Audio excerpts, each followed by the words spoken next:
ಇಂದು ಅಮ್ಮಸ್ ಕಿಚನ್ನ ವೀಕ್ಷಕರಿಗೆಲ್ಲ ನಮಸ್ಕಾರ. ಬೇಸಿಗೆ ಕಾಲ ಅಂದರೆ ಮಕ್ಕಳಿಗೆ ರಜೆಯ ಮಜೆ.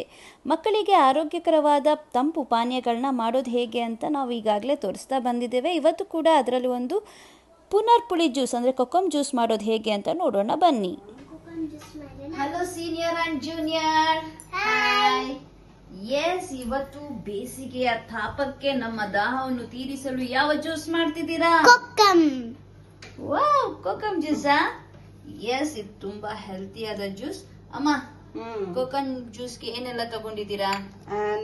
ಕೋಕಮ್ನ ಈ ತರ ಇರುತ್ತೆ ಸಿಪ್ಪೆ, ಅದನ್ನ ಚೆನ್ನಾಗಿ ತೊಳೆದು ಒಂದ್ ಅರ್ಧ ಗಂಟೆ ನೀರಲ್ಲಿ ನೆನೆಸಿ ಇಟ್ಕೊಂಡಿದೀನಿ. ಸಕ್ಕರೆ, ನೀರು ಇಷ್ಟೇ ಬೇಕಾದ್ರೂ ಉಪಯೋಗಿಸಿ ಜ್ಯೂಸ್ ಮಾಡಬಹುದು. ಆದ್ರೆ ನಾನು ಎಕ್ಸ್ಟ್ರಾ ಏನ್ ಮಾಡಿದೀನಿ, ತಂಪು ಬೀಜ ಅಂತ ಸಿಗುತ್ತೆ, ಅದನ್ನ ನೀರಲ್ಲಿ ನೆನೆಸಿ ಇಟ್ಕೊಂಡಿದೀನಿ. ಆಮೇಲೆ ಬಾದಾಮ್ ಗೋಂದ್ ಅಂತ ಸಿಗುತ್ತೆ, ಅದು ನೀರಲ್ಲಿ ನೆನೆಸಿಟ್ರೆ ಈ ತರ ಜಲ್ಲಿ ತರ ಆಗುತ್ತೆ. ಇದು ತುಂಬಾ ತಂಪಿದು, ಹಾಗಾಗಿ ಇದನ್ನ ನಾನು ಉಪಯೋಗಿಸ್ತಾ ಇದ್ದೀನಿ. ಆಮೇಲೆ ಶುಂಠಿ, ಜೀರಿಗೆ, ಕಾಳುಮೆಣಸು, ಏಲಕ್ಕಿ ಇದನ್ನ ಸ್ವಲ್ಪ ಬಿಸಿ ಮಾಡಿ ಪುಡಿ ಮಾಡಿ ಇಟ್ಕೊಳ್ಬೇಕು. ಈ ತರ ಯಾವುದೇ ಜ್ಯೂಸಿಗಾದ್ರೂ ಯೂಸ್ ಮಾಡಬಹುದು. ಇನ್ನೊಂದ್ಸತಿ ಹೇಳಿ. ಶುಂಠಿ, ಕಾಳುಮೆಣಸು, ಜೀರಿಗೆ, ಏಲಕ್ಕಿ, 4 ಇಂಗ್ರೀಡಿಯೆಂಟ್ಸ್ ಸ್ವಲ್ಪ ಬಿಸಿ ಮಾಡ್ಕೊಂಡು ಪುಡಿ ಮಾಡಿ ಇಟ್ಕೊಂಡ್ರೆ ಯಾವುದೇ ಜ್ಯೂಸಿಗೂ ಯೂಸ್ ಮಾಡ್ಕೊಳ್ಬಹುದು. ಈಗ ಫಸ್ಟ್ ಸಕ್ಕರೆ ಬೇಡ ಅನ್ನೋರು ಬೆಲ್ಲ ಹಾಕೊಂಡ್ ಮಾಡ್ಬೋದು. ಓಕೆ, ನಿಮ್ಗೆ ಏನಾದ್ರು ಸಕ್ಕರೆ ಬೇಡ ಅಂದ್ರೆ ಇದು ಬದಲಾಗಿ ಬೆಲ್ಲ ಹಾಕಿ ಮಾಡಿ. ಜೊತೆ ಉಪ್ಪಬೇಕಾ? ಚೂರು ಟೇಸ್ಟಿಗೋಸ್ಕರ ಚಿಟಿಗೆ. ಎಸ್.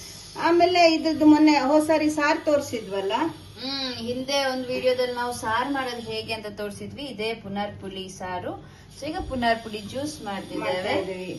ಸೌಟ್ ಕೊಡಿಲ್ಲ, ಚಿಕ್ಕದು. ಈಗ ಸಕ್ಕರೆ ಹಾಕೊಳ್ಬೇಕು ನೀರಿಗೆ.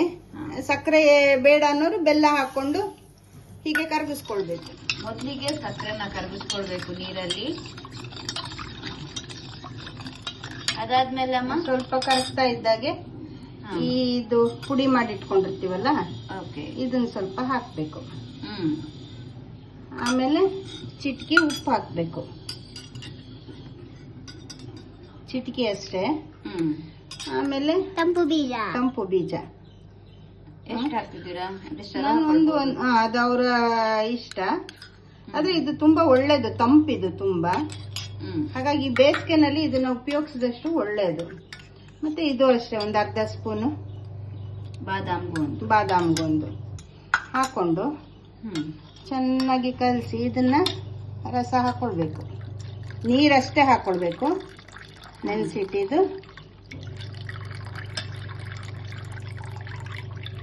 ಅಷ್ಟೇನಾ? ಅಷ್ಟೇ. ಇದನ್ನೆಲ್ಲ ಕರಗಿಸಿ ಸಕ್ಕರೆ ಕರಗಿದ್ರೆ ಬೇಕಿದ್ರೆ ಐಸ್ ಕ್ಯೂಬ್ ಹಾಕೋದು. ಐಸ್ ಬೇಕಾದವ್ರು ಐಸ್ ಕ್ಯೂಬ್ ಹಾಕೋಬಹುದು. ನೋಡಿ, ನಮ್ಮ ಒಂದು ಪುನರ್ಪುಳಿ ಜ್ಯೂಸ್ ಆದ್ರೆ ರೆಡಿ ಆಗೇ ಹೋಯ್ತು ಪಟಾಪಟ್ ಅಂತೇಳಿ. ನೀವು ಕೂಡ ಈ ಬೇಸಿಗೆಯಲ್ಲಿ ಇಂಥ ಪಾನೀಯಗಳನ್ನ ಮನೆಯಲ್ಲೇ ಮಾಡಿ ಕುಡೀರಿ, ಆರೋಗ್ಯವಾಗಿರಿ. ಎಸ್, ಪುನರ್ಪುಳಿ ಜ್ಯೂಸ್ ಇವಾಗ ರೆಡಿ ಆಗಿದೆ. ಟೇಸ್ಟ್ ನೋಡ್ಲಿಕ್ಕೆ ನಮ್ಮ ಬಿಟ್ಟೆ ಸಹ ಕಾಯ್ತಾ ಇದೆ.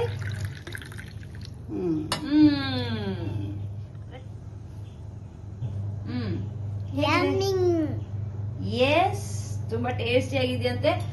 ಮತ್ತೆ ಇವಾಗ ಜ್ಯೂಸ್ ಮಾಡಿ ಮಿಕ್ಕಿರುತ್ತಲ್ವಾ, ಅದನ್ನ ನಾವು ಹೀಗೆ ಒಂದು ಲೋಟದಲ್ಲಿ ಹಾಕಿ ಒಂದು ಸ್ಟಿಕ್ ಹಾಕಿ